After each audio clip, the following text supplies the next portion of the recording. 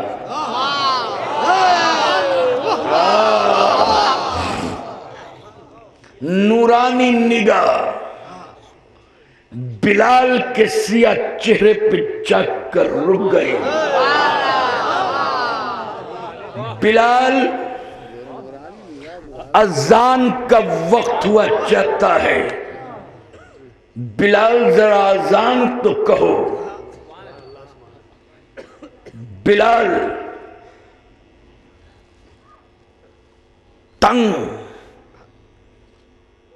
تنگ کرنے والے تنگ دل صحابیوں میں تنگی محسوس کرتے ہوئے ہاتھ جوڑ کے بلال نے کہا، اللہ کے رسول آپ کے حکم کو پایہ تکمیل تک پہنچانا اپنی صحابیت کی میراث سمجھتا ہوں، لیکن آج کھڑے ہونے کے لیے بھی جگہ نہیں ہے، کیسے اذان کہوں، کہاں اذان کہوں؟ بلال خانہ کعبہ کی چھت پہ کھڑے ہو کر اذان کہو۔ بلال کو اپنی حیثیت بھی معلوم تھی، اپنی حیثیت کو، نبی کے حکم کو ایک میزان میں تولنا چاہا، بڑی چھوٹی حیثیت رہ گئی۔ کعبے کی طرف بڑھتے بڑھتے بلال سوچ رہا ہے کہ جس کعبے کے ایک پتھر کو ابراہیم و اسماعیل جیسے پیغمبروں نے 70 رکعت نماز پڑھ کر بلند کیا ہو، اور جو ازل سے ابد تک بیت اللہ ہو، پاکیزہ ہاتھوں سے ذبیح اللہ اور خلیل اللہ نے جس کی تعمیر کی ہو، میری اوقات کیا ہے کہ میں اس پہ کھڑا ہوں، لیکن حکم رسول تھا۔ بلال خانہ کعبہ کے سرمئی پتھروں پہ کالے ہاتھ رکھتا گیا اور اپنی طاقت کو اپنے ہاتھوں میں سمو کر بلال ماتھے کا پسینہ پوچھتے ہوئے خانہ کعبہ کی چھت پہ کھڑا ہو گیا۔ پہلی مرتبہ بلال نے دیکھا کہ بلال چھت پہ کتنا بلند نظر آ رہا تھا، اور نیچے کھڑے ہوئے لمبے لمبے قد کے صحابی کتنے چھوٹے نظر آ رہے۔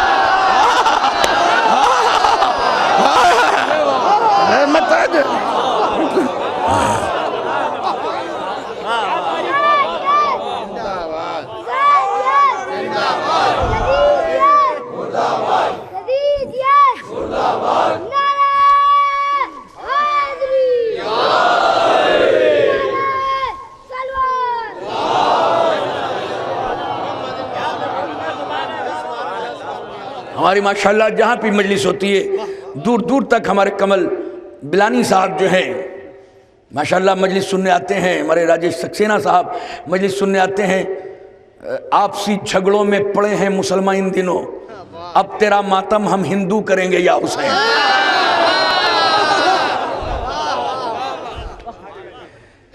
تو عزیزان محترم، بلال خانہ کعبہ کی چھت پہ کھڑے ہو گئے۔ سیاہ رنگ کا بلال کتنا بلند نظر آ رہا تھا، لمبے لمبے قد کے گورے گورے صحابی بڑے چھوٹے نظر آ رہے تھے۔ شاید بلال کعبے کی چھت پہ کھڑے ہو کر بتانا یہ چاہتے تھے کہ بلندی ان کا نصیب نہیں ہوتی جنہیں جم غفیر بلند کر دے، بلندی اس کا مقدر ہوتی ہے جسے محمد بلندی پہ چڑھا دے۔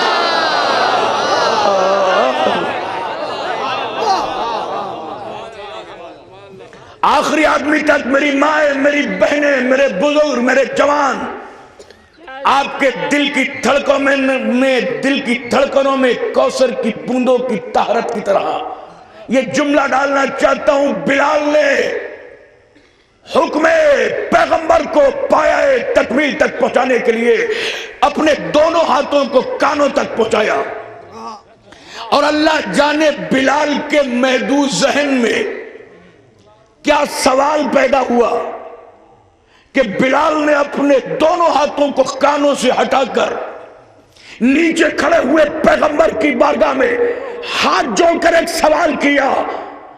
آپ نے مجھے محسن بنایا ہے سرکار رسالت میں، آپ کے سامنے لبوں کو چنبش دینا بھی جسارت سمجھتا ہوں، مگر ایک سوال ہے جو بار بار میرے ذہن سے نکل کر قلب سے اور قلب سے نکل کر زبان میں آ رہا ہے. کہا بلال سوال کرو.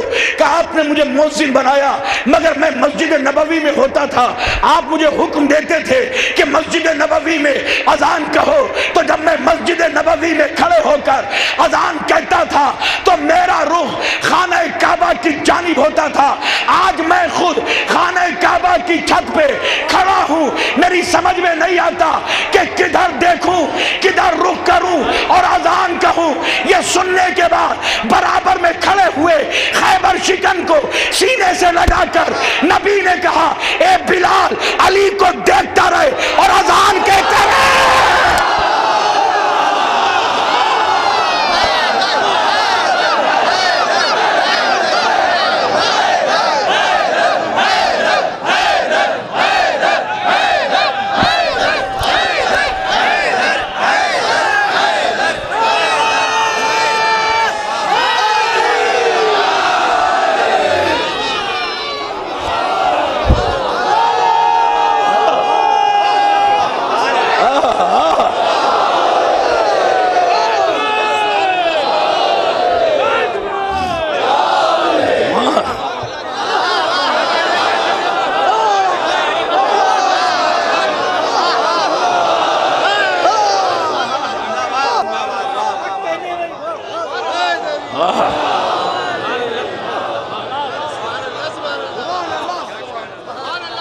بلال علی کو دیکھتا رہے.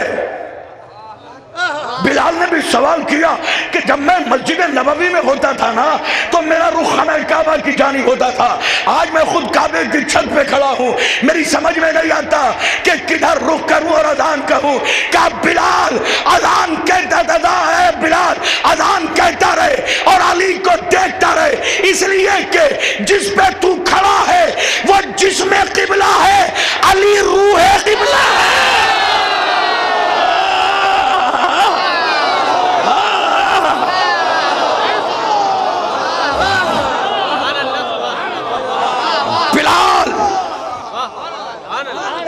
تو جسم قبلہ ہے. بلال جس پہ تو کھڑا ہے وہ جسم قبلہ ہے. علی روح قبلہ ہے کہ جو آدم سے پہلے وہ حجت، جو آدم کے ساتھ وہ حجت، جو آدم کے بعد وہ حجت.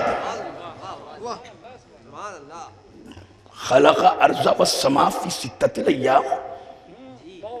اللہ نے تو آیت ہے روایت نہیں، اللہ نے تو زمین اور آسمان کو 6 دنوں میں خلق کیا ہے. تو زمین بھی خلق ہے، آسمان بھی خلق ہے، اور حجت وہ ہے جو خلق سے پہلے.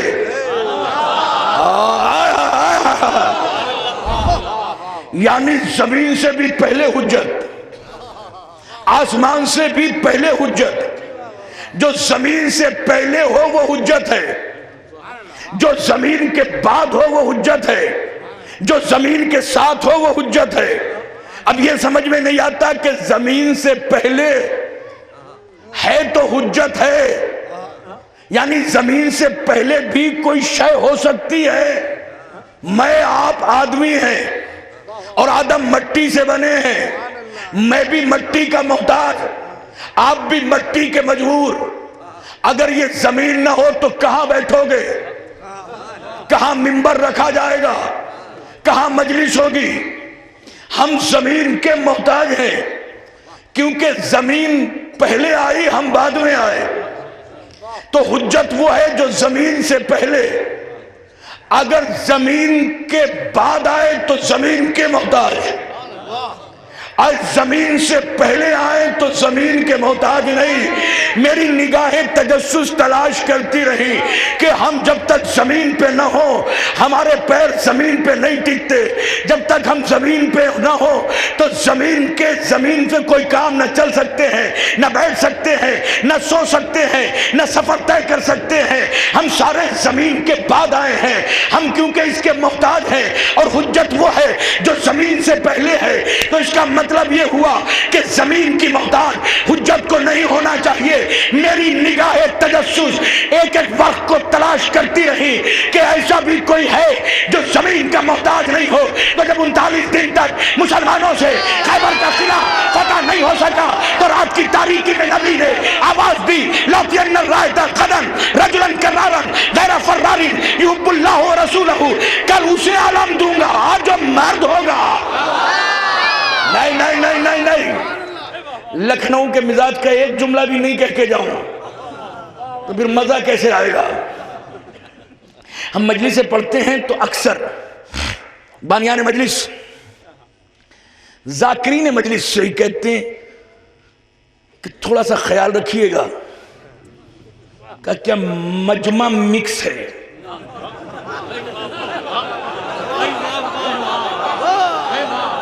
تو میں کہتا تھا میں نے کہا پھر کیا خیال رکھیں. تو بزرگ حضرات جو آغوش مادر سے مجلس سے سن کے بوڑھے ہو چکے ہو کہتے ہیں بھئی ہم یہ نہیں کہتے کہ حق نہ پڑھو، منبر تو حق پڑھنے کی جگہ ہے، مگر ایسا پڑھو کہ سب کچھ پڑھو کچھ بھی مت پڑھو.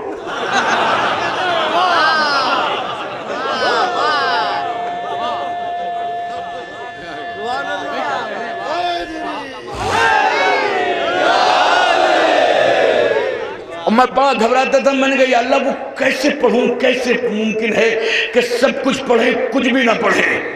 مگر جب خیبر کی حدیث بخاری کی دوسری جلد میں دیکھی کہ کل اسے عالم دوں گا جو مرد ہوگا، سب کچھ کہہ دیا، مکس مجمع میں کچھ بھی نہیں کہا.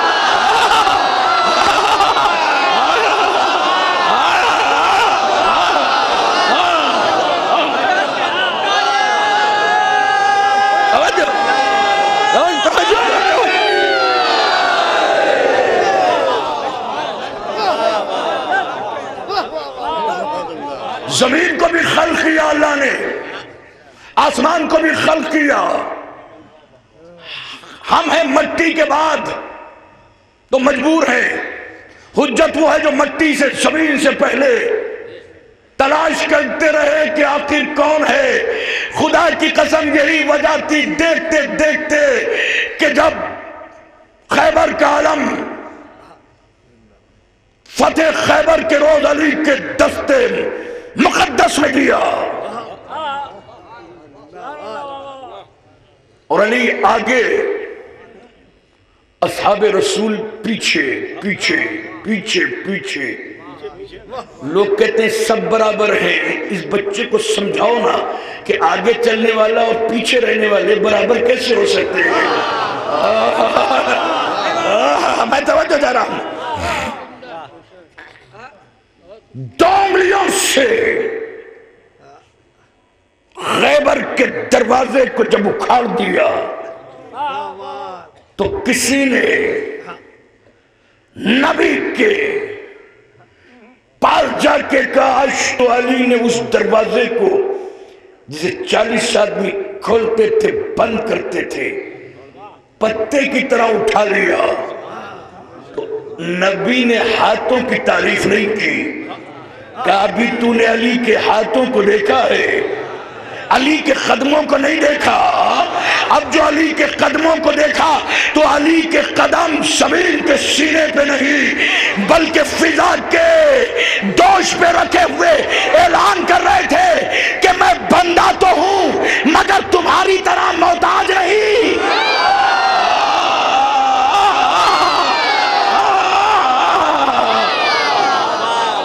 اس لیے کہ تم محتاج ہو زمین کے، میں مختار ہوں. شاید کسی حیدرآباد دکن کے شاعر نے 4 مصرے اسی لیے اس اعتراض کے جواب میں کہے تھے کہ جو علی اپنی 2 انگلیوں سے خیبر کے دروازے کو کھا سکتا ہے ڈوبتے ہوئے سورج کی طرف ترتیب بدل سکتا ہے، کلہ یجدر کو چیر سکتا ہے، اپنے حق کے لیے تلوار کیوں نہیں اٹھائی؟ تو کہتے کہ خدا چاہے جسے مختار کر دے، رضا دے حیدر کرار کر دے، اور خلافت کے لیے وہ کیا لڑے گا خدا بننے سے جو انکار کر دے۔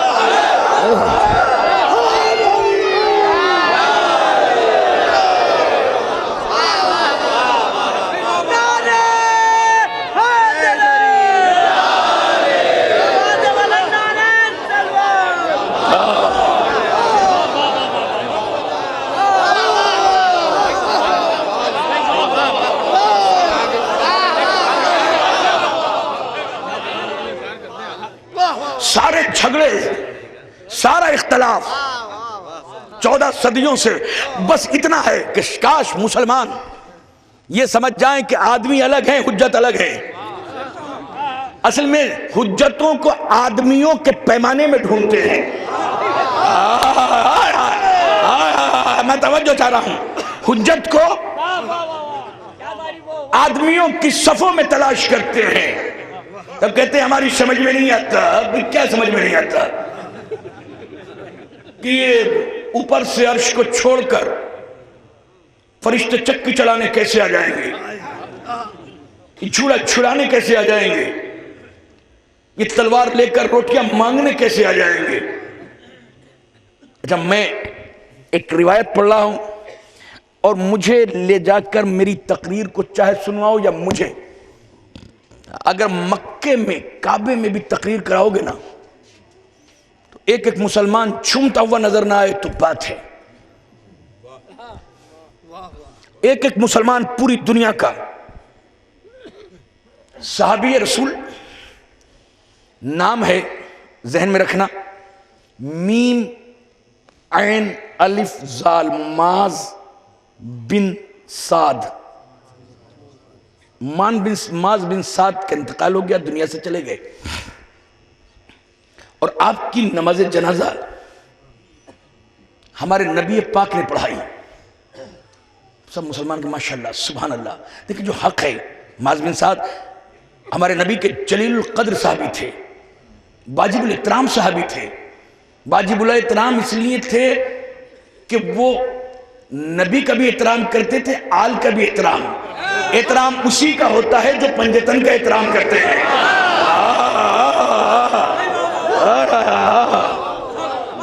معاذ، ذہن میں رکھنا، معاذ بن سعد،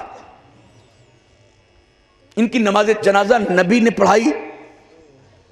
ظاہر ہے کہ صحابیوں کی بھیڑ تھی۔ جب نماز تمام ہو چکی تو نبی نے آسمان پر نگاہ اٹھا کے کہا وعلیکم السلام، تم پر بھی سلام ہو۔ صحابیوں نے آسمان پہ دیکھا، کچھ نظر نہیں آ رہا تھا۔ بڑھ کر نبی کے پاس جا کے کہا یا رسول اللہ، سرکار آج آپ نے کس کو سلام کیا؟ کہا تم نے اکیلے ہی اس میرے صحابی کی نماز جنازہ نہیں پڑھی، بلکہ 70,000 ملائکہ بمیں جبرائیل و عزرائیل و اسرافیل کے تمہارے ساتھ نماز جنازہ میں شرکت کر کے نماز پڑھ کے گئے۔ سارے مسلمان یہاں سے لے کر سعودی عرب اور مصر تک یہ میری تقریر سب کہیں سبحان اللہ، کیا صحابی رسول تھے، کہ آسمان سے فرشتے ان کی نماز جنازہ پڑھنے کے لیے آ گئے۔ نہیں، لکھنؤ میں پڑھنے میں مزہ اسی لیے آتا ہے۔ ذرا مجھے اور واضح کرنے، کیا صحابی رسول تھے، ماشاءاللہ سبحان اللہ جزاک اللہ، چوم چوم کے سنیں گے۔ سبحان اللہ، کیا بات تھی صحابی رسول کی، ماشاءاللہ کیا کہنے کہ ان کی نماز جنازہ ہم بھی کہہ رہے ہیں کہ بڑا مرتبہ تھا۔ پھر دوسرے صحابی نے نبی کی بارگاہ میں ہاتھ جوڑ کے کہا، ایسا کیا کام کرتے تھے معاذ بن سعد،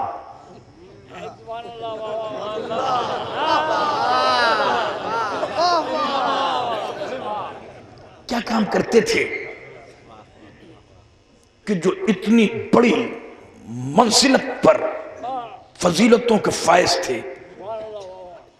تو آپ نے کہا کہ اور کچھ نہیں، اٹھتے بیٹھتے چلتے پھرتے، سونے سے پہلے، سونے اٹھنے کے بعد سورت قل ہو اللہ کی تلاوت کیا کرتے تھے۔ تو اللہ نے اس صحابی کا درجہ اتنا بلند کیا کہ فرشتوں کو اپنی عبادت چھوڑ کر اس کی نماز جنازہ میں شرکت کرنے کا حکم ملا، اور وہ یہاں آئے۔ اتنی تقریر کا اتنا حصہ کہیں لے جا کر سناؤ، میری کیسٹ کو سی ڈی کو بجاؤ، سب کہیں گے سبحان اللہ، ماشاءاللہ کیا درجہ تھا، کیونکہ قل ہو اللہ کی تلاوت کرتے تھے، قل ہو اللہ پڑھتے تھے۔ قل ہو اللہ کی تاثیر یہ تھی کہ آپ کی نماز جنازہ میں شرکت کرنے کے لیے عرض سے 70,000 فرشتے زمین پہ آ گئے، کسی کی ایک اعتراض کی انگلی نہیں اٹھے گی۔ جب میں نے تلاش کیا تو ایک روز مسجد نبوی کے منبر ابیض پر جبین علی کو چوم کر اصحاب رسول کی بزم میں مسجد کے اندر نبی نے کہا، یا علی مثلو علی جن مثلو قل ہو اللہ فی القرآن۔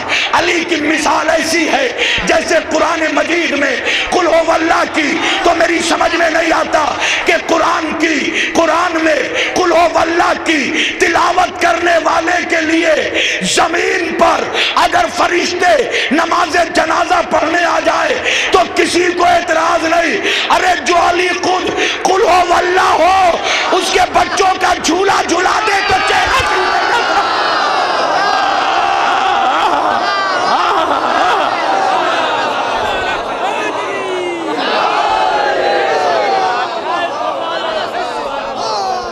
مسلو علی شیخ۔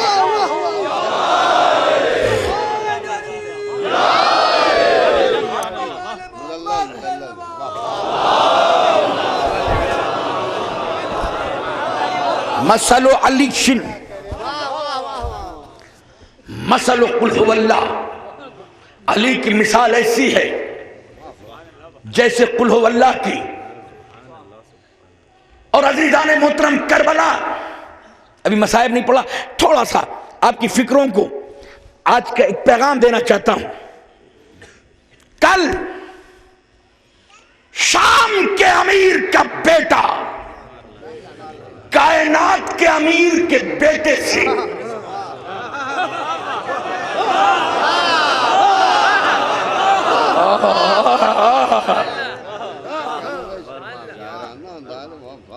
کشتی علی، نجات علی، نا خدا علی، روزہ علی، نماز علی اور دعا علی، رہبر علی، امام علی، پیشوا علی، مشکل میں ساری دنیا کے مشکل کشا علی، پیروں کے دستگیر نبی کے وزیر ہے، دنیا فقیر ہے، یہ جناب امیر ہے۔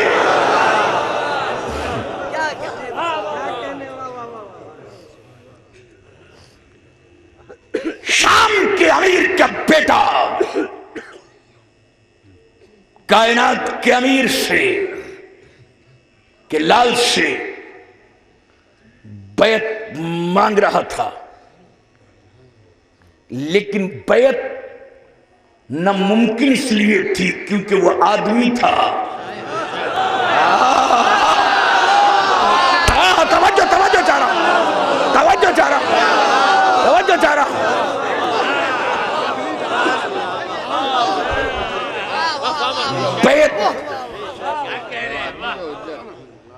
ناممکن اس لیے تھی کیونکہ وہ آدمی تھا، یہ حجت تھے۔ اس لیے جب مدینے کے گورنر ولید کے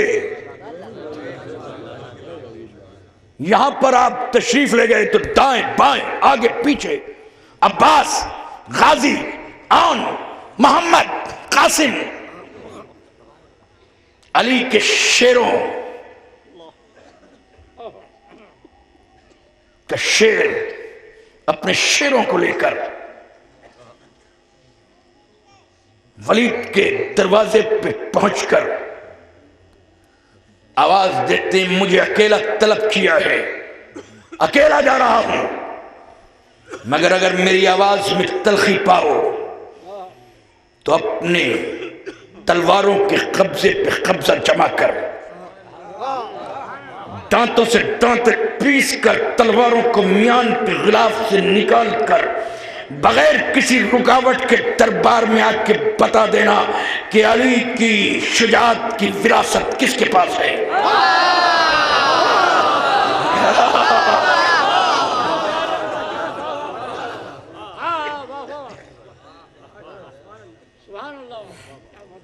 داخل دربار ایسے ہوئے حسین جیسے کسی وقت کے فرعون کے دربار میں موسیٰ کا وارث چلا رہا ہو۔ پوچھا کہ مجھے کیوں بلایا گیا ہے؟ کہ بیعت چاہتے تو حسین بہت بڑی تقریر سے اس کی زبان کو کون کر دیتے، کیونکہ جس کا باپ بولے تو نہج البلاغہ بنتی ہے۔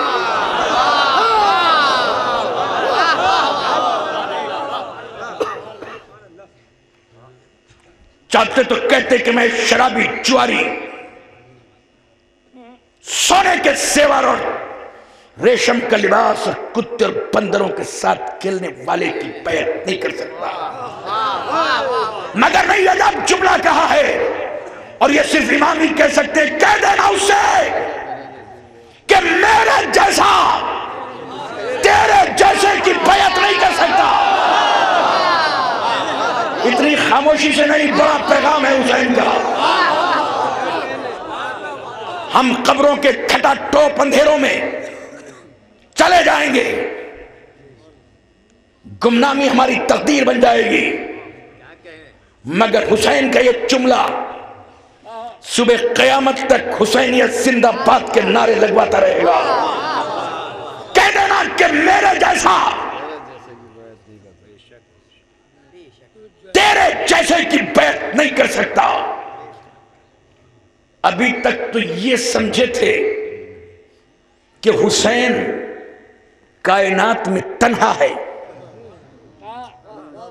تھکے نہیں تھکے نہیں۔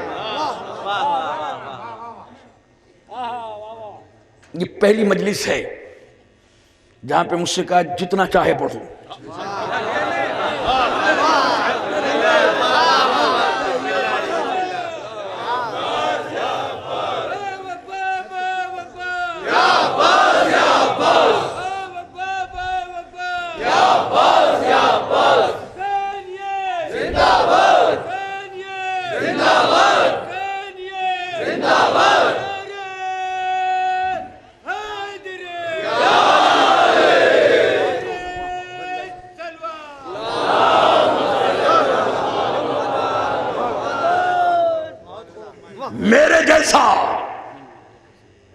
میرے جیسا تیرے جیسے کی، اس کا مطلب یہ ہوا کہ حسین ابھی تک تو یہ سمجھتے تھے یا کو تنہا نہیں، کسی مولانا کا جملہ تھوڑی، یہ مولا کا فقرہ ہے۔ میرے جیسا تیرے جیسے کی بیعت نہیں کر سکتا، اس کا مطلب ہے کہ حسین جیسے بھی اور یزید جیسے بھی یہی میرے کنکلوژن ہے میری تقریر کا. حسین جیسے بھی، یزید جیسے بھی، اگر حسین جیسے حسین آدمی ہوتے تو آدمی بھی حسین جیسے. یا اللہ کتنا بڑا مسئلہ حل کیا ہے. اگر حسین آدمی ہوتے نا تو آدمیوں میں ڈھونڈتے کہ کوئی حسین جیسا، لیکن اسے ثابت کرنا پڑے گا کہ وہ آدم سے پہلے ہے. اس لیے کہ حسین سے پہلے، آدم سے پہلے جو ہیں، یا اللہ کیسے پتا چلے کہ کون حسین جیسے؟ تو ایک دن مسجد نبوی میں سے حسین ہی گود میں انگلی پکڑ کے حسن برابر میں علی کو لے کر جب نبی چلے تو صحابیوں نے پوچھا یا رسول اللہ، یہ آپ کی نگاہوں میں یہ آپ کے نواسے اور یہ علی کیا ہے؟ وہ سمجھتے تھے جیسے ہم کہتے ہیں، آدمی لوگ کہتے ہیں نا کہ یہ میرے جان بہار ہیں، دل کا قرار ہے، آنکھوں کا نور ہے، دل کا سرور ہے، میں ان کے بغیر نہیں جی سکتا، یہ میرے بغیر نہیں جی سکتے، میرا سب کچھ ان کا سب کچھ میرا نہیں. بلکہ کہا انہیں پوچھ رہا ہو تو سنو، اولنا محمد اوسطنا محمد.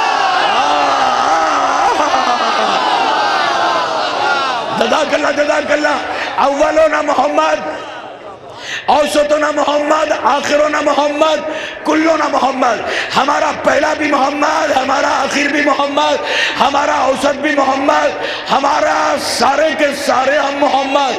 اللہ جانے کس کے 4 مصرے تھے مگر میری تقریر سے مربوط ہوئے ہیں. مجھے شاعر کا نام اگر یاد رہتا ہے یا کوئی شاعر کا نام کر کے سناتا ہے تو میں ضرور منبر سے اس کا نام لیتا ہوں، مگر مجھے نہیں پتا کس نے سنائے تھے، مگر میری تقریر سے مربوط ہوئے ہیں کہ اولنا محمد، اوسطنا محمد، آخرنا محمد، کلنا محمد. ہمارے سارے کے سارے محمد ہیں. کسی شاعر نے کہا اللہ رے یکسانیت آل محمد، جلووں میں کوئی فرق نہ صاف جدا ہے، یہ دیکھ کے محشر میں نہ گھبرائے نصیری، میں ایک سمجھتا تھا یہاں 12 خدا ہے.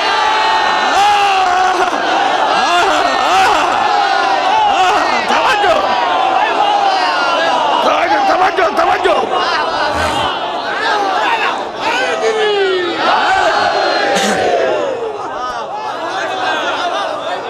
اللہ رے یکسانیت آل محمد، جلووں میں کوئی فرق نہ اور صاف جدا ہے. اچھا یہ دیکھ کے چکرا گئے محشر میں، گھبرا گئے. اچھا بھی نہیں لگ رہا تھا، گھبرانے سے اوپر کی ڈگری ہے چکرانا.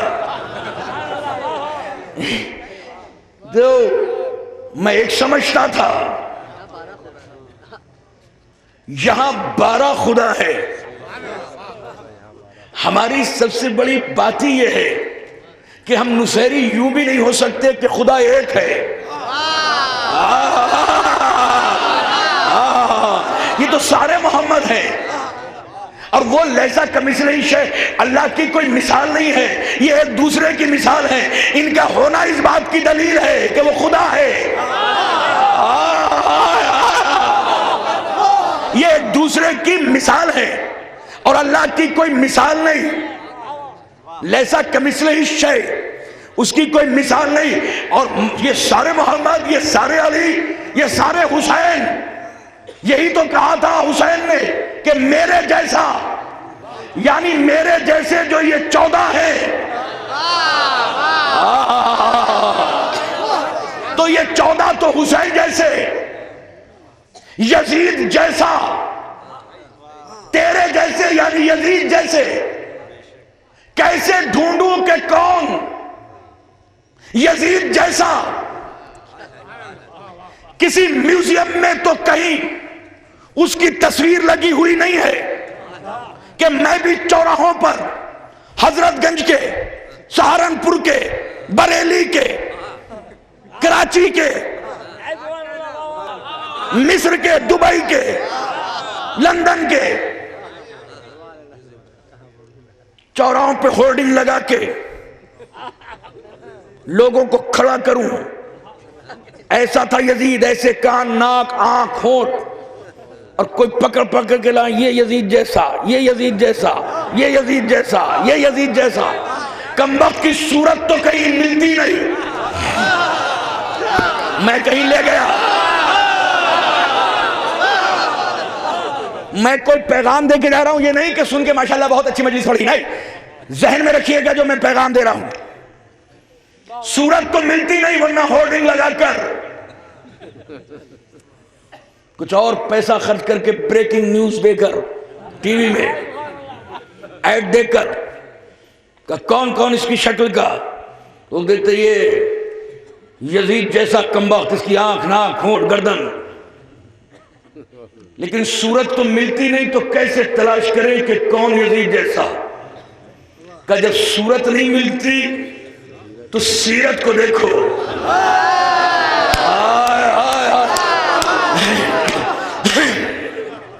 سیرت کو دیکھو کہ سیرت کس کی ہے یزید جیسی. تو پہلے یزید کی سیرت دیکھنی پڑے گی کہ یزید کی سیرت کیا تھی. ریشمی لباس، غرور میں چکنا چور، ہاتھ میں جام. پتہ چلا یزید کی سیرت یہ تھی کہ شراب کا جام ہاتھ پہ لیتا تھا تو جو بھی جہاں بھی اس کا نام کچھ بھی ہو، کسی کے ہاتھ میں شراب کا جام دیکھو سمجھ جانا کہ یزید جیسا. نہیں نہیں نہیں نہیں نہیں، میں اتنی خاموشی سے آگے بڑھ بھی نہیں سکتا. یزید جیسا، یا اللہ یہ یزید تھا کیا؟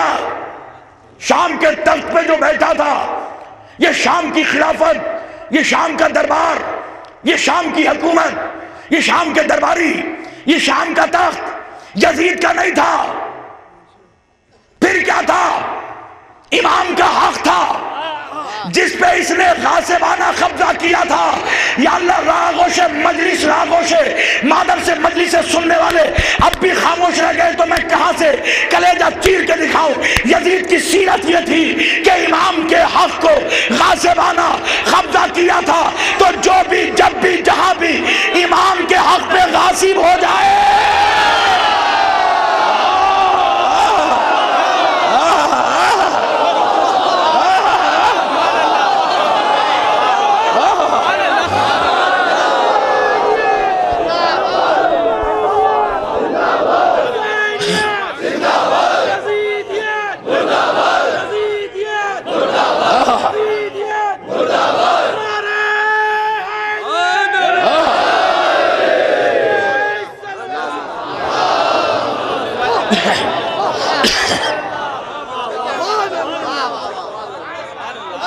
صاحب نہج البلاغہ نے کہا یہ مت دیکھو کہ کون کہہ رہا ہے، یہ دیکھو کہ کیا کہہ رہا ہے.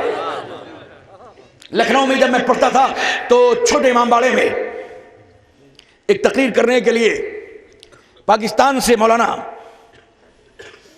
اہل سنت والجماعت کے کوثر نیازی صاحب آئے تھے، اگر آپ کو بزرگوں کو یاد ہوگا. اور جناب حضرت ابو طالب پہ بہت پیاری تقریر کی تھی. ان کا ایک جملہ، اچھی بات کہہ کے گئے تھے تو یہاں پہ تقریباً 28-25 سال ہو گئے ہوں گے، مگر اچھی بات کہہ کے گئے تھے کہ اسلام کی تاریخ کی بددیانتی کا اس سے بڑا ثبوت کیا ہے کہ وہ ابو سفیان کو تو مسلمان لکھتی ہے اور ابو طالب کو کافر لکھتی ہے. یہ ان کا جملہ ہے، میرا نہیں. اب میں تھوڑا سا ایک قدم آگے بڑھ کر ایک جملہ کہنا چاہتا ہوں. اسلام کی بددیانتی کا اس سے بڑا ثبوت کیا ہے کہ وہ ابو سفیان کو تو مسلمان لکھتی ہے اور حضرت ابو طالب کو کافر لکھتی ہے.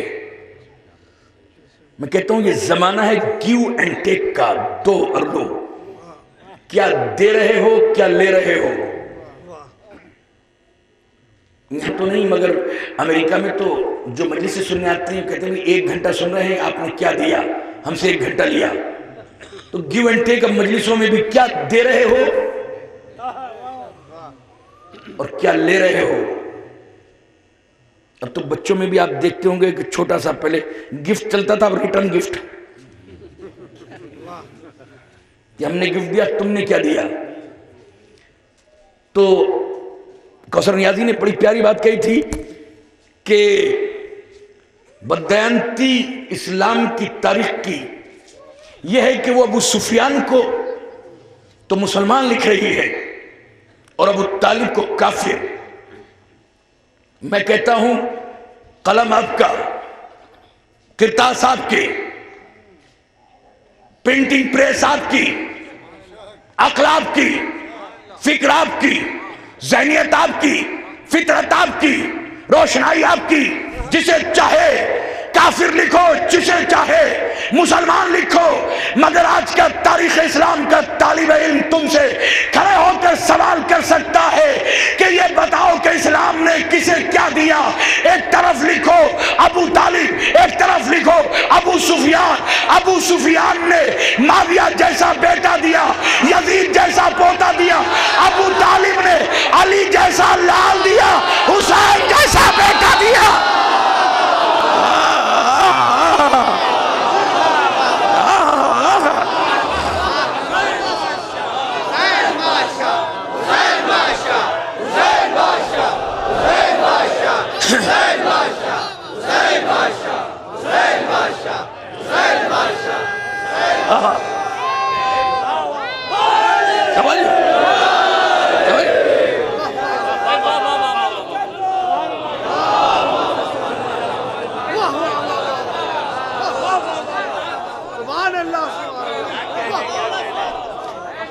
یزید نے حسین سے بیعت نہیں مانگی تھی، بلکہ ابو سفیان کے پوتے نے ابو طالب کے پوتے سے بیعت مانگی تھی، یا یوں کہوں ایک آدمی نے ایک حجت سے بیعت مانگی تھی۔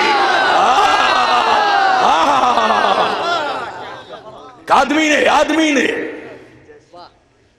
یہ الگ بحث ہے کہ آدمی کی بھی کیٹیگری ہیں، کیسے کس کیٹیگری کا آدمی، اس میں تو بات ہی نہیں کرا۔ ایک آدمی نے حجت سے بیعت مانگی تھی۔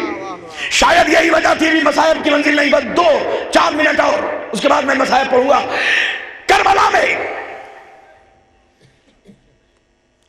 سے شام میں پہنچ کر اپنے وقت کی حجت، اپنے وقت کا حسین، اپنے وقت کا علی، اپنے وقت کا محمد جب دربار میں داخل ہوا تو ہاتھوں میں ہتکڑی، پیروں میں بیڑی، گلے میں تاؤ اور کمر میں لنگر، مگر آکاش کی نگاہوں نے بھی پہلی مرتبہ دیکھا ہوگا کہ جس کے ہاتھ بندھے ہوئے تھے وہ کھلا ہوا تھا، جو کھلا ہوا تھا وہ بندھا ہوا تھا۔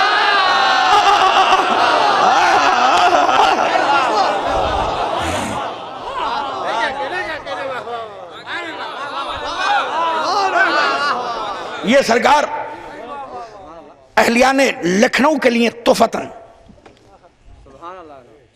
میں نے کسی خطیب، کسی علامہ، کسی مولانا، کسی مجتہد سے نہیں سنا، میں نے خود کتاب میں پڑھا ہے، وہ ریسرچ آپ کو بتا رہا ہوں۔ جب یہ قافلہ شام کے دربار میں پہنچا تو یزید چاہتا تو اپنے سرقری جلادوں کو اشارہ کر کے کہتا کہ ان کے باپ نے تو بیعت نہیں کی، اب سید سجاد سے کہو کہ بیعت کریں، ورنہ وہی انجام ہوگا جو حسین کا۔ مگر چھوٹی ہی کسی کتاب میں مجھے لکھا ہوا دکھا دو کہ ایک مرتبہ بھی یزید نے بیعت کی طلبگاری کی ہو، بیعت مانگی ہو۔ کیوں نہیں مانگی؟ کیونکہ اس کا گورنر مدینے سے میسج پہنچا چکا تھا کہ اپنے وقت کی حجت کہہ چکا ہے، میرے جیسا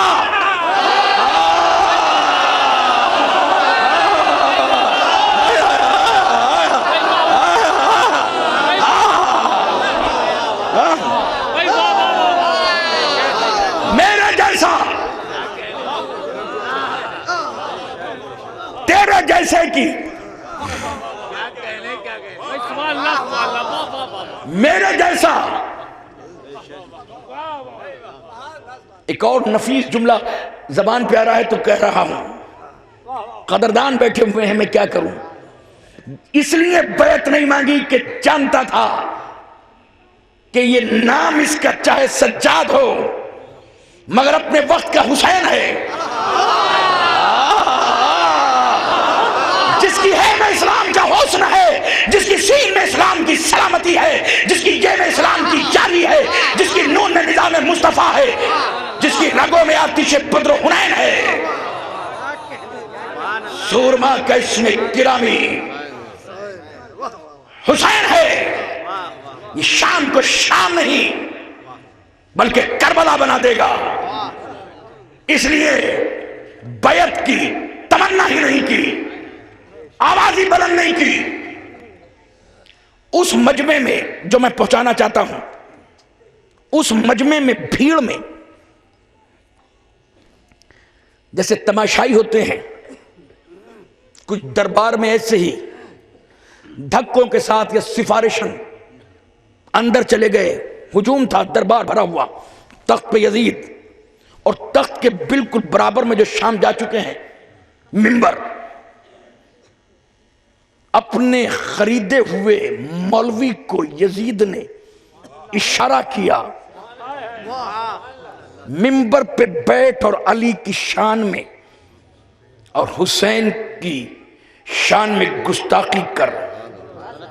یہ کمبخت مولوی بھی بکتا ہے تو اتنا،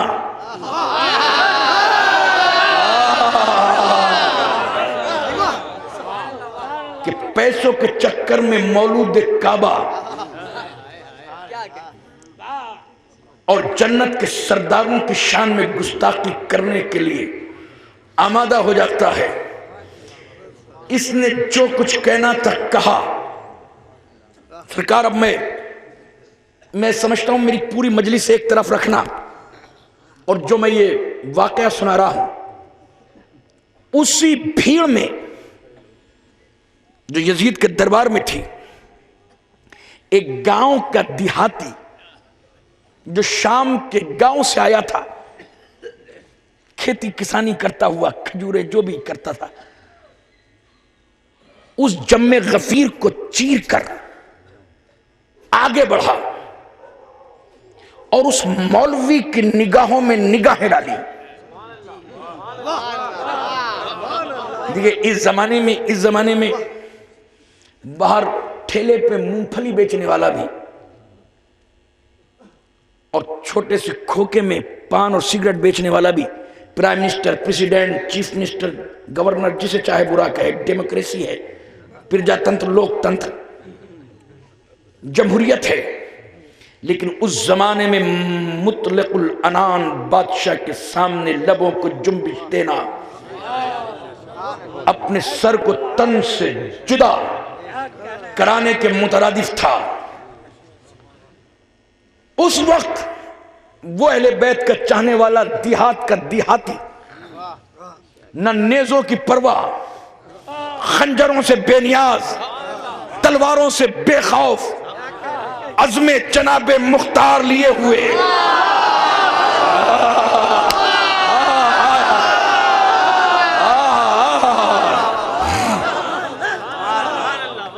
بوزری انداز سے آگے بڑھا۔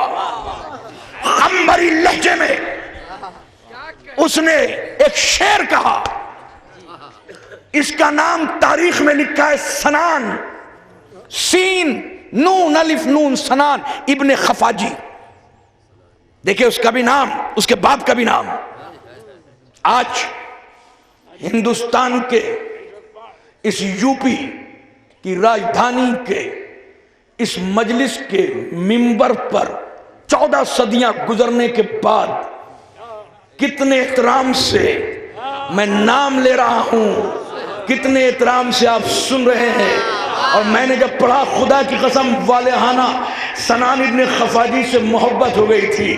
میں نے کہا کیسا آدمی ہے، ہماری تاریخ بلاتی ہے اور عزیزان محترم، ہو سکتا ہے کہ تاریخ میں اور بھی کوئی علی کے چاہنے والے ہوں، شام میں، گاؤں میں، محلوں میں، مگر کسی نے بولنے کی جرات نہیں کی، مر گئے، قبر میں دفن ہو کے آج نہ تاریخ میں ان کا نام ہے، نہ منبروں سے ان کا تذکرہ ہے، نہ قصیدوں میں ان کی منقبت ہے۔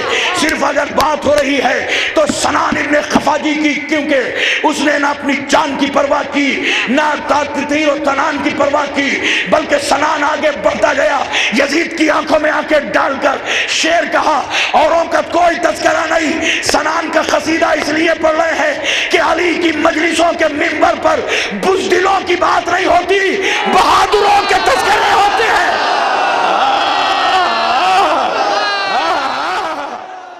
تلواروں سے بے نیاز، نہ تیر کا خوف، ورنہ جانتا ہے کہ یزید کے اشارے سے اس کے سر کو تن سے جدا کیا جائے گا۔ کیا اس کی اولاد نہیں تھی؟ کیا اس کا خانوادہ نہیں تھا؟ کیا اس کی زمین جائیداد نہیں تھی؟ اہل بیت کی جب محبت رکھو تو پھر ان سب کی محبت نکال کر سب کے پیار سیکنڈری ہیں، اول پیار، اول محبت، اول محبت اہل بیت کی ہے۔ پوری توجہ عربی کا شعر پڑھ رہا ہوں سرکار، جو سنان ابن خفاجی نے کہا ہے، یہاں سے میں تمام کروں گا۔ سنان نے یزید کی آنکھوں میں آنکھیں ڈالی اور اس مولوی کی جس نے شان علی میں گستاخی کی تھی، آنکھوں میں آنکھیں ڈال کے کہا، علل منابر تولنون بسبہ وبسیفہ نصبت لکم عبودہا۔ او بے غیرت مولوی، تجھے کیا ہو گیا ہے کہ تم منبر پر بیٹھ کر علی کی شان میں گستاخی کر رہا ہے؟ تجھے یہ نہیں پتا کہ اگر علی کی تلوار نہ ہوتی تو منبر کی سیڑھیاں نہ بنتی؟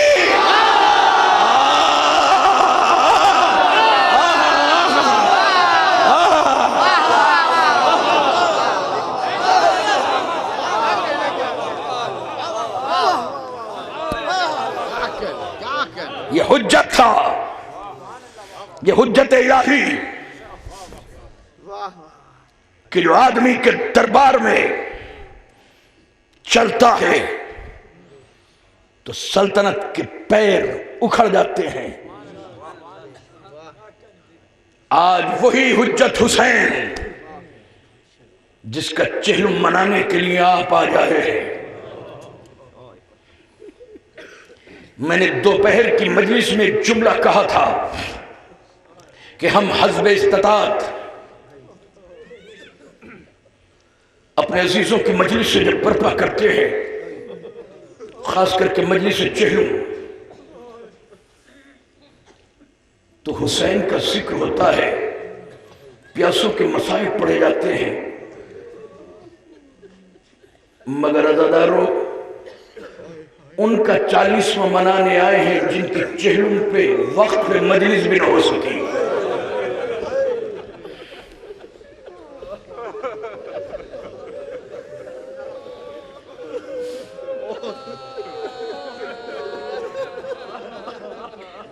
آج کس کس کا چہلم؟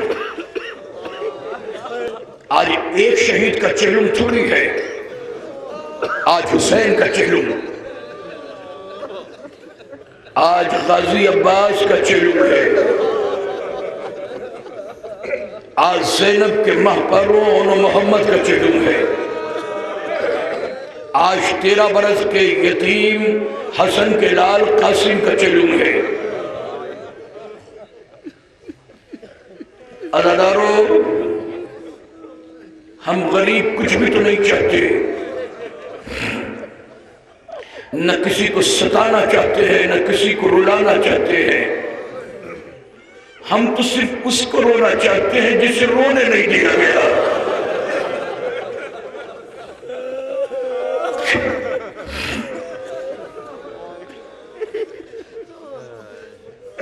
میں آ رہا تھا تو مجھ سے بات کر رہے تھے ہم مومنین آپس میں، یہ زنجیر کا ماتم، یہ قمع کا ماتم، یہ ہاتھ کا ماتم، یہ رونا، یہ جلوس، یہ تابوت، یہ علم کیا ہے؟ یہ رسم عزاداری کیا ہے؟ کہ یہ کچھ بھی نہیں ہے مودت کی علامتیں ہیں، محبت کا ثبوت ہے، عقیدتوں کا اعلان ہے۔ ہم چاہے قما سے خون نکالیں یا زنجیر سے، اس بات کا اعلان کرتے ہیں سڑکوں پر کہ اگر ہمارے جوان ہوتے تو اکبر کا خون نہ بہنے دیتے۔ کوئی مقصد نہیں ہے، اور اگر ہمارے جوان ہوتے، ہمارے بھائی ہوتے تو ہم قاسم کی لاش پامال نہیں ہونے دیتے۔ ہم ماتم اس لیے کرتے کہ ہم ہوتے تو سجاد کے تو ہتھکڑیاں تھے، کس طرح بابا کا ماتم کیا ہوتا، ہم ہوتے تو ہم سجاد کو ماتم کی جگہ ہم ماتم کرتے۔ ہم روتے اس لیے ہے کہ سکینہ جب روتی تھی نا تو تماچے پڑتے تھے، اگر ہم ہوتے تو ہم گریا کرتے۔ عزادارو، یہ ہے عزاداری کا مقصد، کوئی نہ دلاداری، نہ کسی کو دکھانا، نہ کسی کو جلانا۔ عزادارو، ہمیں نہ وزارت چاہیے نہ امارت، ہمیں کل کی پرواہ نہیں، نہ پل کی پرواہ، نہ کل کا بھروسہ نہ پل کا بھروسہ۔ ہر مجلس میں اپنے مومنین کے لیے، مولا کے عزاداروں کے لیے دعا کرتا ہوں۔ سردی ہے، چھوٹے چھوٹے بچوں کو مائیں گودوں میں لیے بیٹھی ہیں، بزرگ جنہیں ڈاکٹرز نے منع کیا ہے سردی میں باہر نہ نکلنا، لیکن انہیں بھی اپنے لحاف میں سکون نہیں ملتا۔ فرش عزا پہ کہیں ایسا نہ ہو کہ کوئی مجلس قضا ہو جائے۔ کل کا بھروسہ نہیں ہے، پل کا بھروسہ۔ مگر جب سارے عزادار ہیں مولا تو ہم غریبوں کے لیے ایسے حالات ضرور بنا دینا کہ دنیا سے جب چاہے اٹھا۔ پالنے والے تیری زندگی امانت ہے، مگر جب چاہے اٹھانا، اٹھانا جب چاہے، مگر جب بھی دنیا سے اٹھانا ہم غریبوں کو کربلا اور شام کا زوار بنا کے اٹھانا، تاکہ ہم آنکھوں سے دیکھیں تو صحیح کہ 18 بھائیوں کی لاوارث بہن زینب بغیر مخنا و چادر کہاں سینہ حسین پہ سونے والی سکینہ تراچے کھا کھا کر۔ عزادارو، عزادارو، میں نے وعدہ کیا تھا کہ آج کے مصائب جو چہلم کے تاریخی مصائب ہیں وہ تو میں کربلا، تال کٹورا کی کربلا میں پڑھ چکا، جو چہلم کے خصوصی مصائب تھے۔ آج تو مصائب مجھے اس کے پڑھنے ہیں جس کا عالم ہم اٹھاتے ہیں۔ عباس غازی کا عزادارو اگر نہ پڑھوں تو ایسا لگتا تھا کہ لگتا ہے کہ سینے کی امانت میں میں بہت سمندر غم کا لے کے جا رہا ہوا پر۔ اور میں کہتا ہوں کہ جب کربلا جاؤ تو کربلا میں جب سے سب سے پیچھے جو جا چکے ہیں وہ جانتے ہیں۔ مولا جنہیں بلائیں گے انہیں پہلے عرض کر رہا ہوں کہ کربلا میں سب سے پیچھے خیام حسینی ہے، کچھ گھر بنے ہوئے ہیں، اسے اگر گرا دیا جائے تو وہاں سے بالکل سٹا ہوا ایک ٹیلہ ہے جسے ٹیلہ زینبیہ کہتے ہیں۔ اسے ٹیلہ زینبیہ اس لیے کہتے ہیں کیونکہ ماجاری بہن زینب نے اپنی آنکھوں سے بھیا کے گلے پہ کل خنجر چلتا ہوا شمر کا اپنی نگاہوں سے دیکھا تھا۔ بائیں دائیں جانب حسین کا روزہ ہے، بائیں جانب عباس غازی کا روزہ ہے، اور جہاں پہ کربلا کے جہاں پہ خیام حسینی کا راستہ ہے اس طرف دو نشان ہے جہاں پہ عباس کے بازو قلم ہوئے ہیں۔ عزادارو سننا، اور حسین اور عباس کے روزوں کے درمیان کا جو راستہ ہے اسے بین الحرمین کہتے ہیں۔ میں نے کتابوں میں پڑھا ہے کہ جب دنیا کے راستے اور دنیا کے دروازے بند ہو جائے تو گھبرانے کی ضرورت نہیں ہے، دنیا سے کنارہ کر کے ارے ہاں عباس کے پرچم کے تلے کربلا میں آ جانا اور بین الحرمین مصلی بچھا کے عباس سے سکینہ کا واسطہ دینا۔ اے عباس تجھے تیری پیاسی بھتیجی کا واسطہ۔ عزادارو، عزادارو، عزادارو، عزادارو،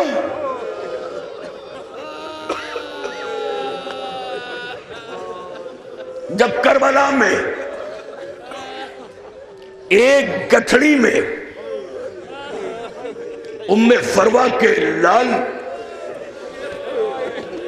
امام حسن کے یتیم قاسم کے جنازے کو کربلا میں رکھ چکے، اون محمد کے سر تن سے جدا ہو گئے، بچپن کا ساتھی حبیب دنیا سے چلا گیا، نیا مہمان پر رخصت ہو گیا، تو دو ہی تو قربانی رہ گئی، ایک عباس ایک علی اکبر۔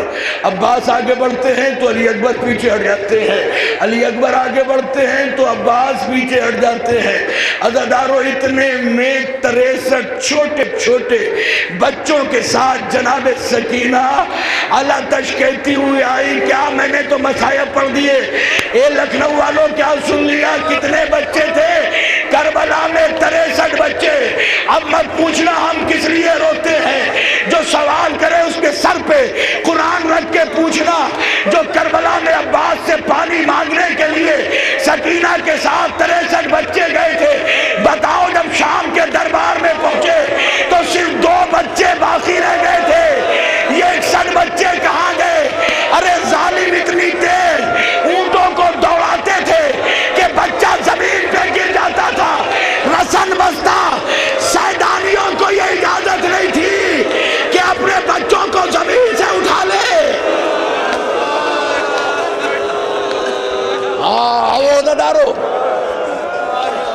عزادارو بڑا مختصر،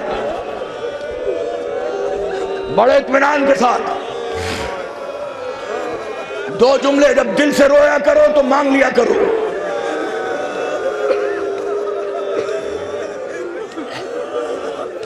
روتے روتے مانگنا۔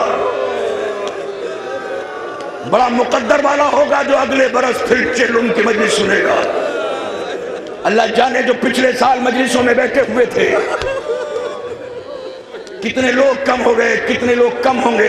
کون مجلس پڑھے، کون مجلس، کس کی مجلس پڑھے جائے۔ عزادارو جب حسین نے یہ جملہ سنا، بچیوں کی پکار سنی، بچوں کی علاتش کی آواز سنی تو کہا عباس جاؤ، سکینہ بڑی پیاسی ہے، پانی لے آؤ۔ دوڑی ہوئی سکینہ خیمے میں گئی، اپنے مشکیزے کو عباس کے علم سے باندھا۔ عزادارو سن لینا، جناب عباس گھوڑے پہ سوار ہوئے، سکینہ چھوٹی چھوٹی بچیوں سے کہہ رہی ہے اب تم پیاسے نہیں رہو گے۔ جناب حضرت علی اکبر کا ہاتھ پکڑ کر بطول کا سید بیٹا میرا مولا حسین ٹیلہ زینبیہ پہ پہنچا۔ ادھر در خیمہ پہ سفید بالوں والی فضا، ادھر مسلح پہ بیٹھی ہوئی عباس کی اون محمد کی ماں زینب، زینب کے برابر میں چھوٹے چھوٹے بچے کوزے لیے ہوئے، یا یوں کہوں کہ کوزے لیے ہوئے بچوں کی نگاہ شہزادی زینب پہ ہے۔ شہزادی زینب کی نگاہ در خیمہ پہ کھڑے ہوئے فاطمہ زہرا کے ساتھ چکی چلانے والی فضا پہ ہے۔ فضا کی نگاہ جناب حسین پہ ہے، حسین کی نگاہ علی اکبر پہ ہے، علی اکبر کی نگاہ جناب عباس پہ ہے۔ جناب عباس نے پہلا ہی حملہ کیا، شامیوں اور کوفیوں کو خیبر کی جنگ یاد دلا دی، چند لمحوں میں پورا فرات کا کنارہ خالی کیا۔ اس مرتبہ اشہل اپنے گھوڑے کو لے کر فرات میں داخل ہوئے، جناب سکینہ کے مشکیزے میں پانی بھرا، پانی بھرنے کے بعد چشمے کو کسر دیا، اپنے دونوں ہاتھوں میں چلو میں پانی لیا، پینا چاہتے تھے مگر سفورات پہ پھینک دیا۔ پھینکنے کے بعد عزادارو پیاسے عباس نے اشہل پہ سواری کی، آپ کے گھوڑے کا نام اشہل ہے، اشہل کو اشارہ کر کے کہا مجھے نہ لے جانا مگر سکینہ تک مشکیزہ ضرور لے جانا۔ جناب عباس آگے بڑھتے چلے جاتے ہیں، مگر جیسے ہی آگے بڑھ رہے ہیں نیزے سے یزیدی اور شامیوں کو پیچھے دھکیلتے ہوئے، ہاتھ میں علم لیے ہوئے، بائیں ہاتھ سے نیزے سے مارتے ہوئے، ایک مرتبہ علی اکبر نے عجیب منظر دیکھا کہ امام حسین کے کمر پہ ہاتھ رکھا، سینے سے سینہ ملا کے کہا بابا خدا خیر کرے، میرے چچا کا علم دائیں جانب سے بائیں جانب جھک گیا۔ رخصت کر دینا عباس کو، سکینہ کے چچا کو۔ ماتم کرتے رہنا، مگر مجھے جو مسائب آپ تک پہنچانے ہیں، جو ان آنکھوں سے پڑے ہیں، بس وہ بتانا چاہتا ہوں عزادارو۔ کیونکہ جو مصائب میں کتب میں پڑھتا ہوں میں چاہتا ہوں آپ تک ضرور پہنچاؤں.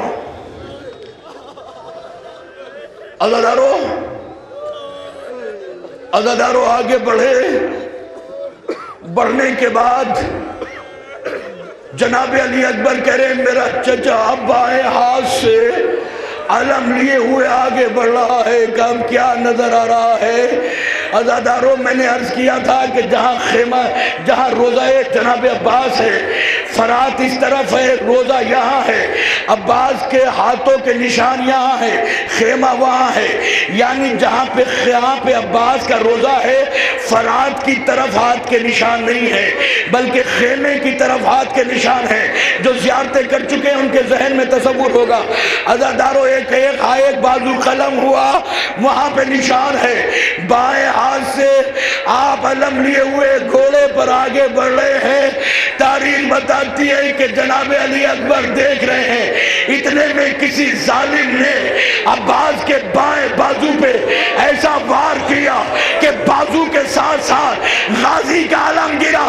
ادھر علم گرا، ادھر ٹیلہ زینبیہ پہ امام حسین گرے، ادھر حسین گرے، ادھر خیمے کے دروازے پر جناب فضا گری، ادھر مصلی پر جناب زینب کی ردا گری، ادھر سکینہ کے ہاتھ سے کوزہ گرا. آواز دیے چچا میں پانی نہ مانگوں گی، آپ سلامتی کے ساتھ آ جاؤ.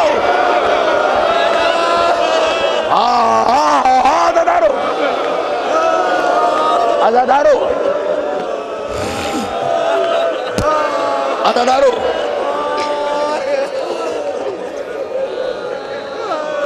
یہ تو جو سائنس کا مطالعہ کرتے ہیں سائنسداں ہیں وہ جانتے ہوں گے کہ اس کی وجہ کیا ہے. آپ نے ذاکروں سے سنا ہوگا کہ کربلا میں سیاہ آندھیاں چلی. جہاں تک میرا تصور ہے جب میں کربلا گیا تو 12 دن کربلا قیام کیا.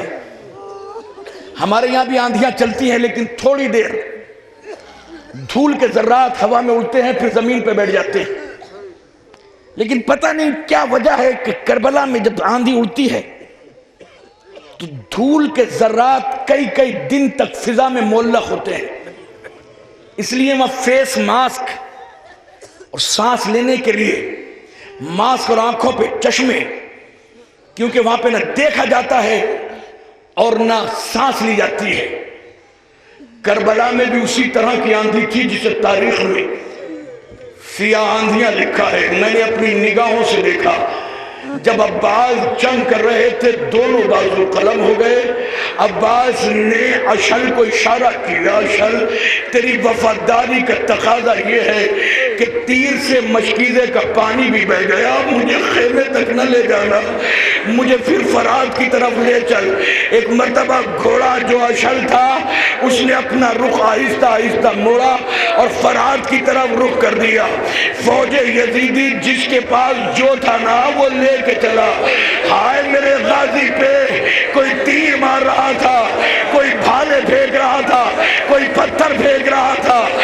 ریاض المصائب میں لکھا جس کے ہاتھ میں کچھ نہیں آتا تھا وہ تپتی ہوئی دھول اٹھاتا تھا، عباس کے زخموں پہ پھینک دیتا تھا. عزادارو سنو گے ایک تیر ایسا آیا کہ عباس کی دائیں آنکھ میں لگا. میں بڑی ذمہ داری کے ساتھ، فارسی کتاب کا ترجمہ ہے، کتاب کا نام کربلا. میں نے اپنی آنکھوں سے پڑھا مصائب. اس روایت کو بس پڑھ کر جو میں نے پڑھی ہے اور آپ تک پہنچا دوں تو میں سمجھوں گا کہ میرے آنے کا مقصد پورا ہو گیا. مصائب اتنے سخت ہیں کہ یقیناً اگر پتھر رکھ دو تو پگھل جائے. جزاک اللہ جزاک اللہ. پرسہ دینا ہے جناب سکینہ کو چہلوں پہ، اس کے چچا کا، بڑے اطمینان سے. آج سے 180 سال پہلے کربلا میں روزہ جناب عباس پر ایک آیت اللہ نماز پڑھایا کرتے تھے، جن کا نام لکھا ہے آیت اللہ محمد علی قزوینی، اور اس میں ہر شب جمعہ نماز کے بعد جناب عباس کے روزے میں مجلس ہوا کرتی تھی۔ اس کو محمد خراسانی ذاکر، جیسے ہم مجلس سے پڑھتے ہیں، ذاکر تھے، ذکر کیا کرتے تھے، ان کا نام تھا محمد خراسانی۔ وہ آیت اللہ کا نام محمد علی قزوینی۔ نماز پڑھاتے تھے شب جمعہ، مجلس ہوتی تھی ایک شب جمعہ۔ جب مجلس ہوئی اور جناب محمد خراسانی نے، ذاکر نے جناب عباس کے مصائب پڑھے، جو مصائب کا حصہ تھا میں پڑھوں گا۔ جب وہ پڑھا تو سارا مجمع بے ہوش ہوا۔ حد یہ ہو گئی کہ نماز پڑھانے والے آیت اللہ نے امامہ اتارا، اور وہ بھی ماتھے پر ہاتھ مار مار کر جب بے ہوش ہو گئے، ہوش آیا تو مجلس پڑھنے والے خراسانی، محمد خراسانی سے آیت اللہ قزوینی نے سوال کیا کہ اتنے سخت مصائب میں نے کبھی کسی کتاب میں نہیں پڑھے، تم نے کہاں سے پڑھے؟ اس وقت کتاب کا حوالہ محمد خراسانی تو نہیں دے سکے، کہا میں نے کہیں پڑھا ہے، میں آپ کو بتاؤں گا۔ یہ کہہ کر یہ ذاکر بھی چلے گئے، آیت اللہ بھی چلے گئے۔ جب نماز شب پڑھ کر آیت اللہ قزوینی نے آرام کیا، سو گئے، آنکھیں بند ہوئی، تو خواب میں ایک ایسی شخصیت کو دیکھا جس کے چہرے پر سیاہ نقاب ہے، نور چھن چھن کے نکل رہا ہے۔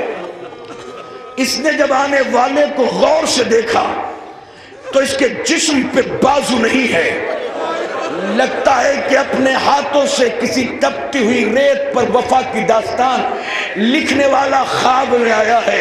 اور آنے کے بعد کہا اے قزوینی، تو ہمارا عزادار بھی ہے، ہمارے روزے میں نماز بھی پڑھاتا ہے، خبردار آج کے بعد اگر کوئی خطیب میرے مصائب کا گریہ کرے تو کبھی شک نہ کرنا۔ تجھے کیا پتا کہ کربلا میں میرے اوپر کیا بیت گئی، کب کب آ گیا۔ ہاتھ جوڑ کے قزوینی نے کہا مولا کیا بیت گئی؟ کہا تجھے پتا ہے کہ جب میرے دونوں بازو قلم ہو گئے اور میں نے اپنے اشل کو اشارہ کیا کہ فرات کی طرف مڑ جا، جب وہ مڑا تو کسی ظالم نے میری آنکھ میں تیر مارا۔ کسی کے ذرا سا آنکھ میں تنکا بھی چبھ جاتا ہے نا تو اس سے بھی برداشت نہیں ہوتا۔ میری آنکھ میں تیر تھا اور چاروں طرف سے تیروں کی بارش تھی۔ ارے بارش کو روکتا کیسے؟ میرے ہاتھ قلم ہو چکے تھے۔ میں چاہتا تھا کہ کسی صورت سے میری طرف دیکھنا کہ آنکھ سے تیر نکل آئے۔ میں نے اپنے وفادار گھوڑے کو اشارہ کیا، تیری وفاداری کا تقاضا یہ ہے کہ میری آنکھوں کا تیر نکال۔ میں نے اپنی بائیں پیر سے اس کی گردن کو اشارہ کیا۔ میرے سفید رنگ کے اشل گھوڑے نے، جس نے بچپن سے جوانی میرے ساتھ گزاری تھی، اپنی گردن کو کھڑا کیا۔ میں نے اپنے سر کو جھکایا، اپنا دایاں پیر بلند کیا، اپنے پیر کو اشل کی گردن میں تیر میں پھنسا کے کھینچنا چاہتا تھا۔ کسی ظالم نے گھما کے سر پہ ایسا گرز مارا کہ میں زمین پہ گرا، آواز دی اے مولا، غلام گر گیا۔ جب میں گرا ہاتھ نہ تھے، زمین کے بل گرا، آواز دی میرا آخری سلام۔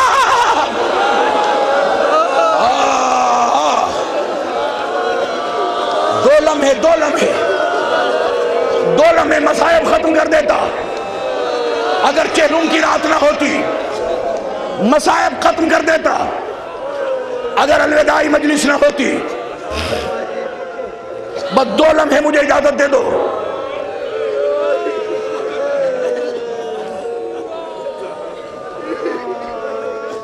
ہوا میں میں نے کہا تھا دھول میں، دھول کے ذرے ہوا میں معلق تھے، حسین سے نظر نہیں آتا تھا، دو ہی آوازیں گونج رہی تھی، عباس جلدی نہ کرنا، تیرا قریب حسین آ رہا ہے، عباس عباس جلدی نہ کرنا، عباس عباس حسین آ رہا ہے، مجھ سے نظر نہیں آتا غازی، اے میرے شیر مجھے آواز دو، نظر نہیں آتا۔ عزادارو سنو گے بس دو جملے سن لو عزادارو، عزادارو کیونکہ آپ گہوارہ علم سے تعلق رکھتے ہو، میں نے مجلس سے باہر دوسرے ممالک میں زیادہ خطاب کی ہے، ہندوستان سے زیادہ۔ امریکہ میں لاس اینجلس میں ایک مصائب میں نے شاید 5 یا 6 سال پہلے ایک جملہ میری زبان سے نکلا تھا، تو ابھی بھی جس نے مجلس سنی تھی وہ کبھی بھی وہ فون کر کے کہتا ہے کہ مصائب تو نہ تھے مگر مصائب کا سمندر تھا۔ معلوم ہے کیا جملہ؟ کیونکہ آپ اگر اہل لکھنؤ اس کا درد نہیں سمجھیں گے دنیا میں کوئی سمجھ ہی نہیں سکتا۔ آپ سے پوچھوں گے بتاؤ کہ بھائی کو کہتے کیا ہے؟ جزاک اللہ جزاک اللہ۔ آپ کہیں گے بھائی قوت بازو ہوتا ہے۔ اب بھی پڑھنے کی ضرورت رہ گئی مسائل کی۔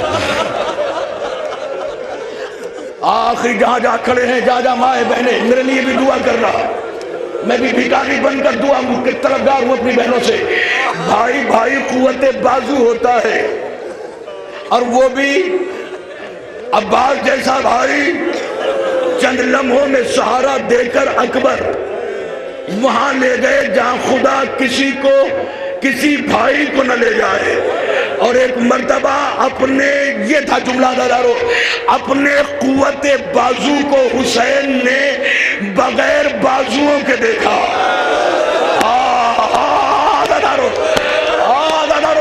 دارو ماتم کرنا اگر دل ہے تو، اگر سینے میں دل ہے اپنے قوت بازو کو، ہاں یہ ہے مصائب، کچھ بڑھنے کی ضرورت تھوڑی ہے۔ اپنے قوت بازو کو ہاتھ جوڑا ہوں، اپنے قوت بازو کو بغیر بازوؤں کے دیکھا۔ آواز دی میرے شیر حسین آ گیا۔ زمین میں بیٹھنے کے بعد بطول کے سید بیٹے نے اپنے زانوں کو تکیہ جناب عباس بنا دیا، سینے کو پکڑا، میں نے کیا کہا؟ ہاتھ کو نہیں، سینے کو پکڑا بھائی کے، ہاتھ نے گھسیٹ کر اپنے زانوں پر عباس کا سر رکھا۔ حسین کے گرم گرم آنسو عباس کے ٹھنڈے ٹھنڈے چہرے پہ گرنا شروع ہوئے۔ اے میرے غازی جنگل میں چھوڑ کے جا رہا ہے، اے عباس یہ بتاؤ کچھ کہنا تو نہیں ہے کہ سکینہ بڑی یاد آ رہی ہے؟ سکینہ کو سینے سے لے کر پیار کرنا اور ایک جملہ کہنا کہ تیرے غازی نے فرات پہ قبضہ کرنے کے بعد بھی تیرے بنا پانی نہیں پیا، پیاسا جا رہا ہوں دنیا سے، اور ہاں جب میں پانی نہیں لے جا سکا تو سکینہ تک میرا جنازہ بھی نہیں لے جانا، اور ہاں مولا گستاخی معاف ہو کہ زندگی میں پہلی مرتبہ آپ کی تعظیم کو میں کھڑا نہیں ہو سکا، کیونکہ کھڑے ہونے کے لیے بازوؤں کا سہارا چاہیے۔ میرے پیر پہ اتنے گھوڑے دوڑائے ہیں پیٹر سے اٹھا نہیں جاتا۔ ایک مرتبہ حسین نے تڑپ کر سینے سے لگا کے کہا، اے ابا اپنی ساری باتیں منوا کے جا رہے ہو، کبھی مجھ سے نہیں پوچھا کہ میری تمنا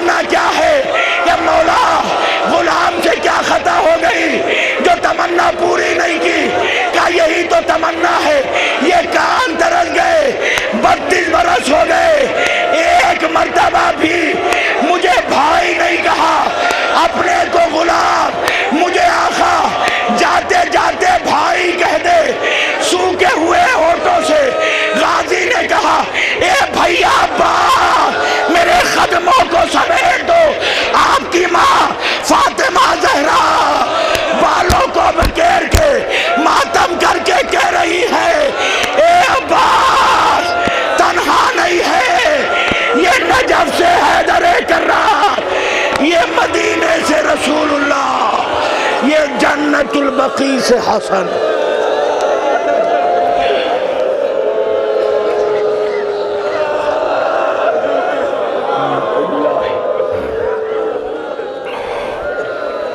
سبحان اللہ.